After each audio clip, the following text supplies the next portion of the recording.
in deciding what's toxic, what's pro-social, what's maybe neither, it involves having definitions that are large enough to encompass the target situations that we want to find, but restricted enough to limit the bias and subjectivity from the labelers.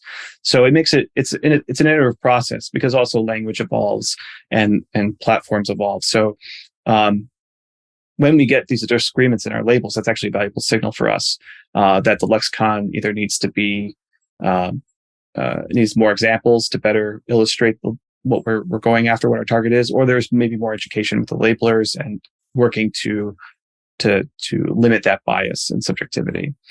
So like, just like as an example of like going through that process, you start with threat.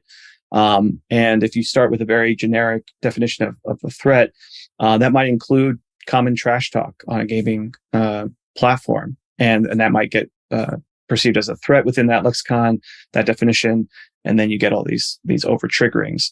But if you bring in, if you focus what you're trying to detect, right? And so in this case of threats, you're looking for, legitimacy, feasibility, details. Then you give your labelers a better measuring stick, and then they get they can then give you back better labeled data, more accurate labeled data, and thus your model and your solutions are more targeted and giving you better value for to take action on downstream. So that's how we get the signal out. And then just to also on Hill's point about user reputation, then we want to aggregate these signals at the message level into higher level insights. So as she said, a lot of toxicity can come from a very small portion of your population. So user reputation is a functionality that we're building out.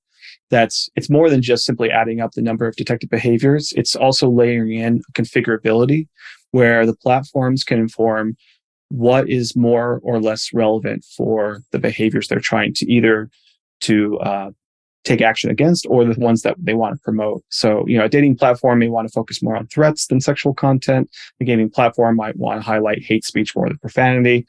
And so the configurability allows the platform to inform how the user reputation gets updated, and so how the users get elevated for action.